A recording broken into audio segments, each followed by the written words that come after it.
Dámy a pánové, naše posádka se nyní loučí s cestujícími, kteří zde svou cestu končí. Děkujeme vám, že jste si ve své cestě vybrali české aerolinie Smartwings a Franciskáti. Pro nejvýhodnější nabídky letenek doporučujeme přihlášení k odběru novinek na to přes naše internetové stránky www.checkairlines.com. Děkujeme, přejeme vám příjemný večer a nashledanou. Ladies and gentlemen, welcome to Hamburg, Global Journey 60 minutes to 7 p.m. Trumper Charlie Airport, 25 degrees of centigrade. For your own safety, remain seated with your seatbelt fastened until the fasten seatbelt sign is switched on.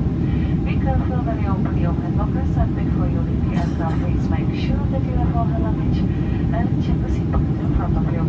Ladies and gentlemen, now come over to say goodbye to those passengers who are leaving us. Thank you for choosing to travel with Czech Airlines, Smartwings and the SkyTeam Alliance. For the best ticket offers, we recommend subscribing to CSA Newswire, our website, checkairlines.com. That's one, thank you, have a nice evening, and goodbye.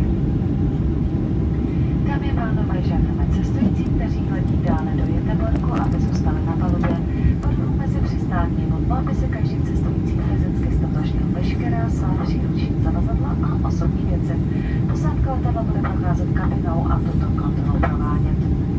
V letu budeme pokračovat přibližně za 25 minut a upozorňujeme, že kouření je během mezi přistání zakázáno. Děkuji. Ladies and gentlemen, we kindly request those passengers who are continuing on to Göteborg to remain on board. During the stopover, every passenger must identify all his hand luggage and personal items. The crew will walk to the cabin and make this check. We will continue our flight in about 25 minutes and please be advised that smoking is prohibited at all times. Dámy a pánové, opakuji ještě jednou, cestující, kteří pokračují dále do Göteborgu, zůstávají na palubě. Ladies and gentlemen, I repeat once more, passengers continuing on to Göteborg, please stay on board.